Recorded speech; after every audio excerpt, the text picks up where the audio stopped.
Decoded.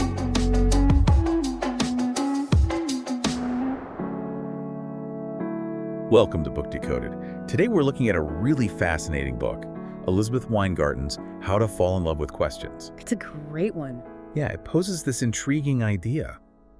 What if navigating life's big unknowns isn't about finding all the answers?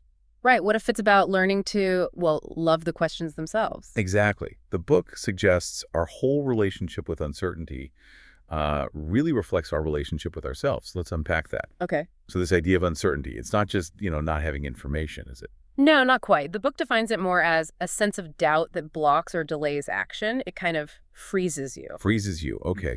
And Weingarten talks about this human tendency, something called ambiguity bias. Yeah, basically we tend to avoid situations where the outcome is unclear. We really dislike ambiguity.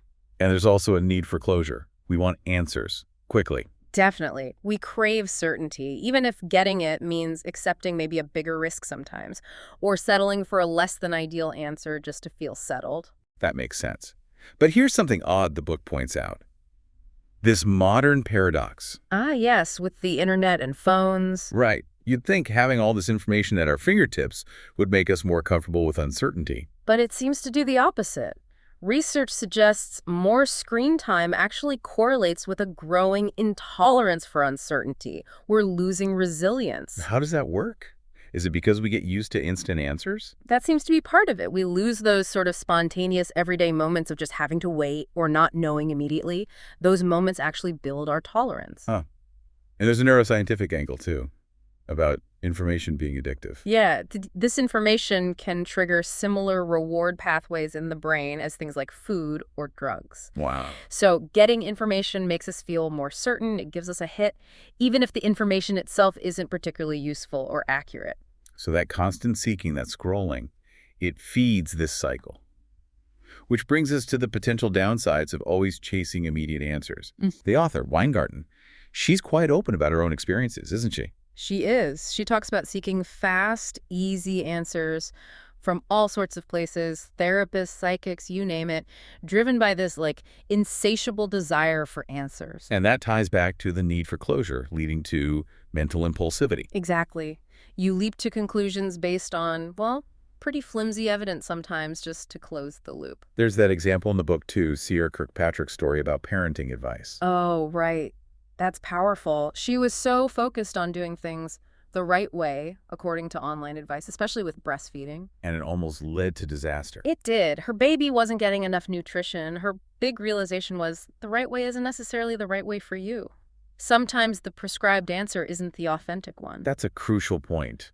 And it connects to that bigger question raised about AI, too. The Kissinger, Schmidt, and Huttenlocher point. Yeah.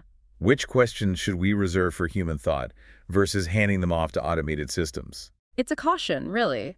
If we always turn to AI for answers, we might miss opportunities for deeper human connection, for self-reflection, for figuring things out ourselves. Okay, so if grabbing quick answers isn't the way, what does the book suggest? How do we embrace the questions? Well, the core idea is pretty profound. It's that loving your questions represents a commitment to listening to and learning from yourself. Listening to yourself, that sounds like it leads towards self-compassion, maybe integrity. That's exactly it. Uncertainty isn't just an obstacle. The book argues it actually amplifies and reveals who we are. It forces us to imagine other ways of being. I liked the Simba metaphor she used. Oh yeah, from The Lion King. Uncertainty is like those shadow territories Simba has to explore.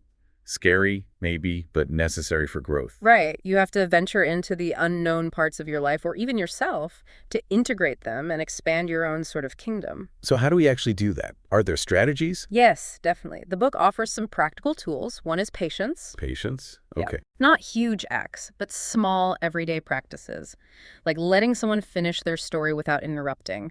These build capacity to stay with a question longer, see it through. Okay. Small steps. What else? Community is huge. Having support makes navigating uncertainty feel less isolating. Sharing struggles actually strengthens bonds. Think of that historical heterodoxy club example. Where women supported each other in unconventional choices. Right. And then there's ritual. Practices with intention, attention, and repetition. How does ritual help with uncertainty? It creates pockets of consistency, you see. Anchors in the midst of flux. Rituals can help you engage with big questions or sometimes just offer a healthy distraction when you feel overwhelmed. Consistency and support. That makes sense. And you mentioned self-compassion earlier. Crucial. Learning to ask yourself gently, what do I need right now? Or what could I do or say to be kind to myself in this moment? Acknowledging the difficulty and offering care. Precisely. And finally, there's this idea of embracing possibility. Like Miguel's story, the undocumented individual. Exactly.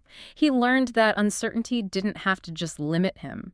Instead, it could actually multiply possibilities. He realized he could still choose his actions, pursue what mattered to him, regardless of the external uncertainties. So it was a real shift in perspective. A huge shift. It's not like ultimately learning to embrace our questions really transforms uncertainty. It stops being just this scary thing and becomes, well, almost a tool. A tool for self-discovery, yeah. For connection, too. Moving forward because of the unknown, not just in spite of it. So to wrap up, we want to leave you with a thought from the book, a question really. What if you already belonged? Just assume that belonging. How would that change the questions you ask? And maybe how you carry them? Something to sit with.